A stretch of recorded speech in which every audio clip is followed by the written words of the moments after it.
What's up, YouTube? This is Rome coming at you with another video. I'm going to show a tour of my college apartment room. Not going to tour the whole apartment because it is shared living and it is move in, move out time. So there's other roommates in here that's moving out at this time. So here goes my room. This is the door that you first walk in when you come into my room. Right next to the door, I keep everything that I need to just grab and go. So I do have my backpacks here. Got a North Face backpack and my Atrium Health from work.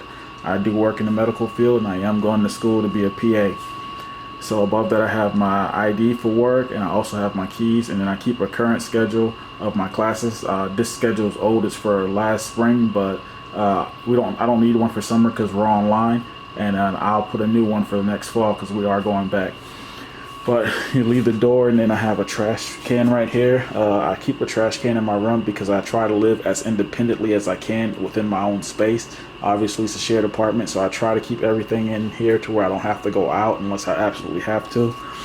This is my dresser. I keep a globe up on top of my dresser to remind me every day that I want to travel, so I can look at the different places on the globe on the map that I want to go. So that's just a daily reminder. I also keep a Bluetooth speaker up here so I can listen to music. I like to listen to music when I do homework sometimes. And then I also have some wireless earbuds that's charging right there. That's a must for on campus. This is my bed, queen size bed. And one thing I do want to point out really quick is that this is a queen size bed, dresser, and nightstand, and I still have a lot of walkway in here. It's a big space for college housing, and I'm really grateful for that, because this is obviously this is a nicer bed set than I would have had in a college dorm or a college apartment. But I had this bed set from when I had my own single one-bedroom apartment uptown Charlotte. So I just brought everything that I had from there and brought it over here, and I was fortunate enough to get a big enough space to where it fit. Also, one thing I want to point out is we have our own individual AC units in our rooms. That's what sold me on this place. I'm hot natured and I get hot really easily, so I don't want to be fighting and competing for the temperature. So it's good that we have our own individual ones, and I got mine set to 65. That's where I like to keep it. I got my TV and TV stand here. I do have a 65-inch TV. Again, I brought that over from my one-bedroom apartment, so that's not typical. That's not what a normal student would have, but this was in my living room in my old apartment, so I don't have my own living room now, so it's in my room. But I have my TV, home theater, Xbox, Wii U, and then my AT&T cable box. On my nightstand here, I have my remote controls, my wireless charger for my phone, Wii U controller, and a lamp in case I want to study and I don't want to have the bright light on. This is my school desk. I keep a stack of my current books that I'm using for the current semester right here on the floor right next to the desk. And then underneath on the shelves, I have my old books from old semesters that I haven't given away or thrown away. I only keep the ones that I think are going to be helpful for the future or I felt really helped me in the subject matter. On my desk, I just have a lot of things that I use for school. I have a collection of books that's not school related that I just like to read in general. Underneath, I have my printer. I also have a mini fridge in here. This is a nicer one that I purchased because this one is separate fridge and freezer. That's why I like this one, because it's better at keeping the temperatures accurate. It's been really good. I've had it for 3 years and haven't had any problems with it. On top, I got a few snacks, just things that I can grab really quickly to eat while I'm in here and I don't have to go out. Same reason why I bought the fridge is so I can be as independent in my own room as possible. I can put foods in here that I can eat. The only time I really have to go out is if I want to cook or if I need to heat something up. Then I have my closet, really standard, typical closet. I keep shoes, hat, clothes, same things that most people keep in their closet. It's a pretty good space for our student housing. I think it's actually about the same size as I had in my one bedroom, so that's really cool. Going past that is my bathroom. I have a tub, shower set up here. Nothing crazy, just a random, usual bathtub. Toilet here, keep air freshener, obviously, TP, some cleaning supplies. Keep cleaning supplies under the sink. The one thing I don't like about this bathroom is the sink doesn't have any storage underneath like most bathrooms would have. So that's why I bought this chest of drawers, this plastic chest of drawers from Walmart, so I could have a little bit of storage in the bathroom. On top of the sink, I have cocoa butter, mouthwash, toothbrush, toothpaste, antibacterial soap and hand sanitizer, and then I have a medicine cabinet up top. So that's my room. What's up, YouTube? So you just saw my apartment. Now I'm just going to touch on a few things that I think is important to talk about or important to know about living in student housing as an adult. Like I said, late 20s, early 30s, or even older. These are going to be some things that you want to think about and things you want to know. So the first most important thing I think is roommate matching. Now that's something that God can even bless you with good roommates or bad roommates. You're gonna basically take the cards you were dealt. Throughout my experience, I've had more good roommates than bad roommates, but I have had both. That's one of the main reasons why, as you saw in my room, I try to set it up to where I can live as independently as I can. Usually the only things that I need to go out for is if I want to actually cook something. That's usually the only thing that I need to go out for, out of the room, that is. Usually if I want to make dinner, or if I do have a fair amount of friends over, which is rare, then I might use the living room. Usually, I'm just inside the room. I have everything I need right here. So roommate matching is going to be a big thing, especially for us that's older, because unless you got 3 other 30-year-old roommates, 30-year-old friends that's going to school the same time as you, then you really can't bring roommates with you, which is an option. But how many of us, older people, are going to have 3 other older friends that want to come in, come to college at the same time? It's usually not going to happen. So yeah, you're going to have to deal with roommate matching. Another thing is, I want to point out that the apartment that I showed you, or the room that I showed you rather, is off-campus living. So it's going to be a difference between off-campus and on-campus living. On-campus living is typically going to be your standard dorm that you've probably seen in movies, where it's just one big room, 2 beds inside that room, and 2 dressers, and then 1 shared bathroom.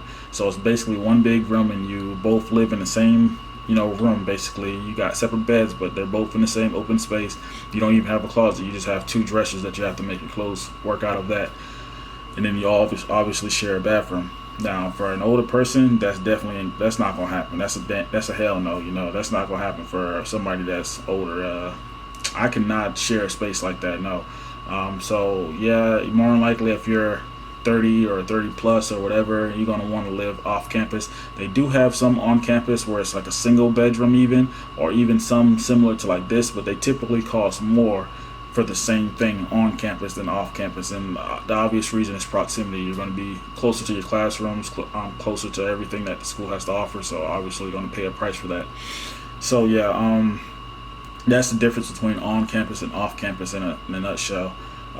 The last thing I want to talk about is just cost of convenience. So from my apartment that I just showed you, or my room that I just showed you, which the apartment itself is nice. I probably will make a video on a later date of the whole apartment. It is actually pretty nice, but I pay $615 a month here.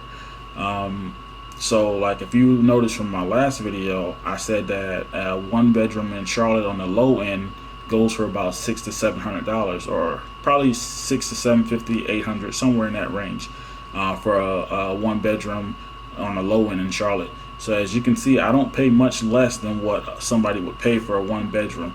I actually have a good friend that has a 1 bedroom in Concord, which is right above Charlotte, and they only pay $700 a month. So you see, it's very close to what I could get for a 1 bedroom. So it's not really so much about the cost is the reason why I am here. The cost is a factor, but it's not so much that's the only reason. The main reason is the convenience. That's why I said this. I'm going to say it's cost and convenience. The convenience is you're saving a little bit of money, which is important in school, because so many things can change. Like in my last video, I talked about how dynamics can change. And to give an example of that, from one semester to the next, your books might cost X amount of dollars this semester, X amount of dollars that next semester, and books can be really expensive. And a lot of times you're going to need your books before you get your money from the school.